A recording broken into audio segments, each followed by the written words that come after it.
ನನ್ನ ಹೆಸರು ಸುನಂದ ಅಂತೇಳಿ. ಈಗ ತೀರೋಗಿರೋ ವ್ಯಕ್ತಿ ನನ್ನ ತಮ್ಮ ರವಿ. ಅವನು ಸೋಮವಾರದಿಂದ ಕಾಣಿಸ್ತಿರ್ಲಿಲ್ಲ. 3-4 ದಿವಸ ಅವ್ರ ಬೆಸ್ಕಾಂ ಕಂಪ್ನಿಯಲ್ಲಿ ಕೆಲಸ ಮಾಡ್ತಿದ್ದ ಅವನು. ಚಂದ್ರು ಅನ್ನೋರು ಅವ್ರ ಜೊತೆಗೆ ಹೋಗ್ಬಿಟ್ಟು ಯಾವಾಗಲೂ ಕೆಲಸಕ್ಕೆಲ್ಲ ಕರ್ಕೊಂಡು ಹೋಗೋರು.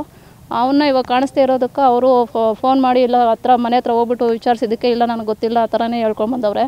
ಆಮೇಲೆ ನಮ್ಮ ದೊಡ್ಡ ತಮ್ಮ ಗಂಗರಾಜು ಅಂತೇಳ್ಬಿಟ್ಟು ಅವನು ಹೋಗಿ ಕಂಪ್ಲೇಂಟ್ ಕೊಟ್ಟವನೆ. ಕಂಪ್ಲೇಂಟ್ ಕೊಟ್ಟೋದನ್ನು ಅವ್ರು ಚಂದ್ರು ಅವ್ರನ್ನ ಕರ್ಕೊಂಡೋಗಿ ಪೊಲೀಸ್ ಸ್ಟೇಷನಲ್ಲಿ ಎಂಕ್ವೈರಿ ಮಾಡಿದಾಗ ಈ ಥರ ಎಲ್ಲ ಆಗೈತೆ ಅಂತೇಳ್ಬಿಟ್ಟು ಇಲ್ಲಿ ಸ್ಪಾಟಿಗೆ ಬಂದು ಸಾಯಿಸಿರೋದು ಮತ್ತು ಈ ಥರ ಎಲ್ಲ ತೋರಿಸವ್ರೆ. ಈಗ ಇಲ್ಲಿ ಬಂದುಬಿಟ್ಟು ಅವರು ಕಂಬದಿಂದ ಬಿದ್ದೋಗಿರ್ಬೇಕಾದ್ರೆ ಅವ್ನು ಏನೇ ಆಗಿದ್ರು ಅವ್ರ ಮನೆಗೆ ಇನ್ಫಾರ್ಮ್ ಮಾಡಬೇಕಾಗಿತ್ತು, ಅವ್ರು ಇನ್ಫಾರ್ಮ್ ಮಾಡಿಲ್ಲ. ಹಂಗಾಗಿ ಅವರೇ ಏನೋ ಮಾಡಿರ್ಬೋದು ಅಂತೇಳ್ಬಿಟ್ಟು ನಮ್ಮ ಅನುಮಾನ ಐತೆ. ಅದಕ್ಕೆ ನ್ಯಾಯ ಸಿಗಬೇಕು ಅಷ್ಟೇ. ಈಗ ಚಂದ್ರಕುಮಾರ್ ರವಿನ ಯಾವತ್ತು ಕರ್ಕೊಂಡೋಗಿದ್ದು? ಸೋಮವಾರ ಬೆಳಗ್ಗೆ.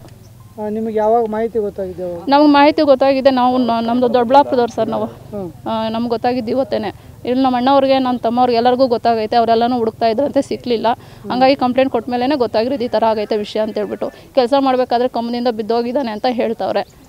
ರವಿ ಬೆಸ್ಕಾಮಲ್ಲಿ ಕೆಲಸ ಮಾಡ್ತಿದ್ದ. ಆ ಚಂದ್ರು ಅನ್ನೋರ ಜೊತೆನೇ ಕರ್ಕೊಂಡೋಗಿ ಕೆಲಸ ಮಾಡ್ತಿದ್ದು. ಅನ್ಅಫಿಷಿಯಲ್ ಕೆಲಸ ಮಾಡ್ತಾರೆ. ಅನ್ಅಫಿಷಿಯಲ್ ಇದು.